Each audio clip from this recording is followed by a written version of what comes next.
Hey guys, Brian delivers you the goods here. Sorry about not doing the second part for reason why season 6 recap video for part 2. So this is going to be for part 2.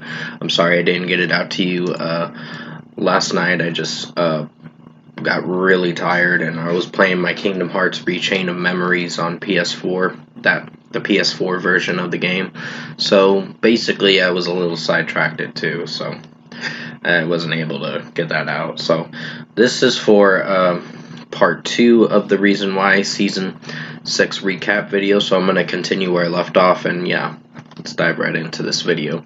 Now the 8th episode I did was the reason why I'm excited to play Mortal Kombat 1 on the newer consoles. I am excited to play it.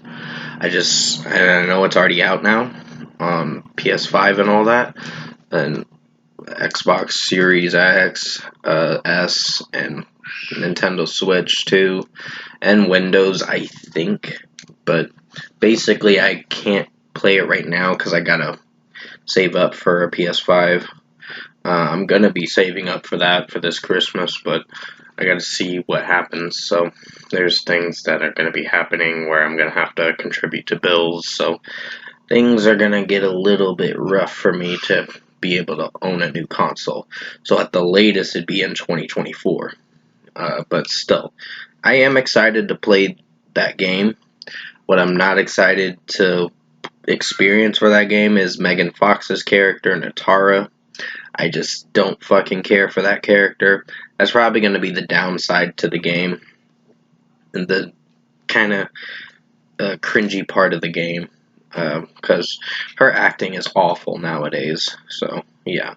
That was the 8th episode I did. The 9th episode I did was for the reason why Bruno Mars needs a new solo album for episode 9, and I really think he does. It's been quite a while since we've had a Bruno Mars album. It was since the 24 Karat Magic album, which that got some mixed reviews. I didn't hate certain songs off that album, but I wouldn't say it was my favorite album of his. But yeah, I think he's way past due for another album. It's been almost 8 years now, so it's kind of time to think of something. So hopefully he can. But I do like his vocals too. His vocals are pretty amazing, and he's a good singer. So yeah, that was the 9th episode I did. The 10th episode I did was for the reason why Nickelback has hits and misses with their songs and albums.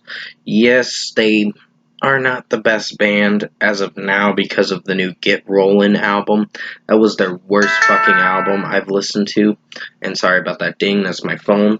Um, basically, certain songs of theirs, I think from when they got into the 2010s era, there were some songs that were kind of hits and misses. Not everything was great with their music. I think Here and Now, that album was, it was okay.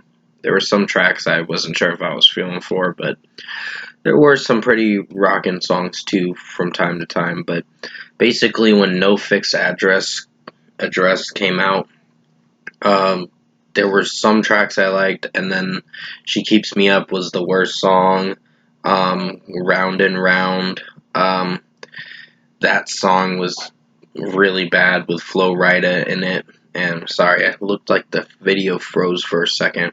I don't know. It was probably on my end or something. But basically, yeah, that's what I was disappointed with that album, and I think the new album mostly. The new album's more cringy, in my opinion. So, I mean, there were some tracks towards the second half that did a little better, but the rest of the album just was a total misfire. I think from tracks 6 to 10, they were starting to try a little harder with their music and make something a little entertaining. Like Tidal Wave was different for them. I wasn't hating that track. I think it's a decent song. It's not their best song, but it's something. It's something different for them. My mom didn't even like it. She's like, this is not the Nickelback I know. But still, that's why Nickelback has hits and misses with their songs and albums. Certain albums can be a little cringy, and some albums, I think it's mostly in their later discography, is where they start getting cringy. And a lot of people are hearing How You Remind Me on the radio so much, and it just kind of got on people's nerves. Like, we've heard the song many times, we already know what to expect with this song. So, yeah, that's why I did that episode. The next episode was the reason why Skillet fell off for me, season 6, episode 11. They got too rebellious with their music. Like, oh, we're gonna fight the system. We're gonna fight all that shit. Keep in mind, this is just my opinion. I am not a fan of Skillet. I used to be a fan. I think once Rise was something interesting. Unleashed did have some pretty anthemic songs, but there were some cringy ones too. Victorious was bad, and Dominion was bad. I was really disappointed with Dominion. Very disappointed. There were a few tracks I did like from it, but other than that, it was not a good album. It was just too anthemic rock shit, and I just was like, even the Shout Your Freedom song they did off that album, the mixing was terrible with the electronic work. It's like, really? It's like, this is what we're getting for this track? It's awful. The mixing is awful, and I mean, yeah, it's upbeat, but come on. This is just not my. This is why I don't like Skillet. I like older Skillet music. Skillet's older music, I mean, meant to say, like from the Comatose era and Awake, and maybe earlier than that, I don't know. I have to listen to their other discography, so that is something I will be checking out at a later time. So pretty much that's why Skillet fell off for me. Their music is just too anthemic rock. It's the butt rock stuff. It just doesn't sound that great anymore. The next one was the reason why Demon Slayer is a great anime show. I did show the video game I had for the PS4, the Kami Chronicles, I believe it was, because I do have it on PS4, and yeah, I think it's available on Xbox One too. It's just I don't have an Xbox One anymore. I traded it in. So basically, it's a great game. That game is. Think of it like Naruto Ultimate Ninja Storm games, the fourth one mostly, and then you'd understand where each timeline lies and all that. So it's a pretty interesting anime show. I'm finishing up on it. I just gotta resubscribe to Crunchyroll this week. So I'm going to be finishing up on Swordsmith Village arc because I'm 4 episodes away from being done. But still, great anime show. It is worth checking out in my opinion. And yeah, that was the 12th episode I did. The 13th episode was the reason why bands shouldn't release too many singles before their albums come out.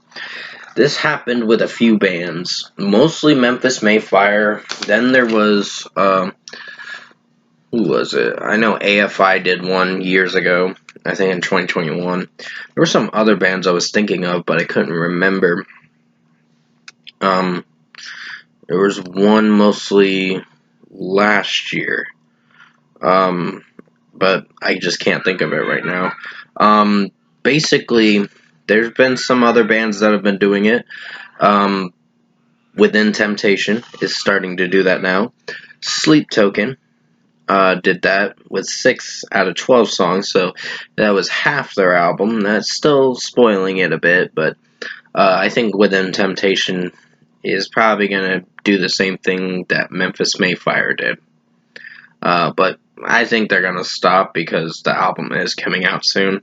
But they've released almost 3/4 of their album for the Bleed Out album. And that's not good. That's too many singles. Beartooth's doing it a bit now. 5 out of 11 songs, so that's almost half their album. Half the album that we've already listened to. And yeah, I was really disappointed to see that stuff. So basically that was the 13th episode I did to talk about that. And I'm going to talk about one more episode and then I'll come back at you for a third part. One or two more episodes I'm going to talk about, and then I'll come back at you for a third part. The reason why Nicki Minaj and Cardi B are the worst rappers of the 21st century was the 14th episode I did. I really wanted to talk about it because, honestly, these artists are a bunch of garbage rappers, in my opinion, and they're pretty trashy people. Personally, their personality is pretty fucked up, and they're just not good people. Cardi B is a gang member, and Nicki Minaj is just a dumb, trappish bitch that I don't give two fucks about. Because honestly, her personality shows it all with her characteristics, and she is a tramp and a ghetto-ass bitch, in my opinion, and her music is awful. And I know she's dropping a new album this November, Pink Friday 2 or whatever, and I don't really think it's going to be a good album, but that Barbie Girl song she did this year was awful. And then the Cardi B new song made it even worse. Probably going to be worst song of the year, Bongos or whatever, with Megan Thee Stallion. I was like, this is another bad song. I was really disappointed with that track. I was like, who in their right fucking mind would like this shit, in my opinion. So, hey, people are entitled to listen to what they want to, but honestly, this is garbage music. So, that was the 14th episode I did. I'll do one more thing I want to talk about, and then I'll come back at you for the third part. The 15th episode was the reason why Good Charlotte should release another album. It's been quite a while since they've dropped an album, because I was wanting to talk about this episode, because this topic for this episode, because it's been 5 years now, exactly, because basically Generation RX came out in 2018.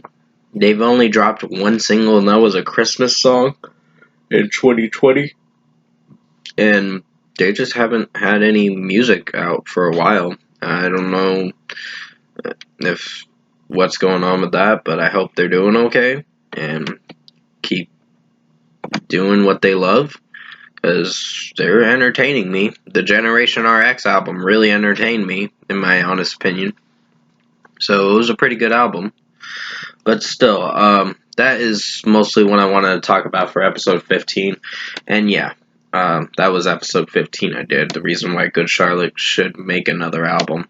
I'm going to have to return to you for part 3 for the reason why season 6 recap video for part 3.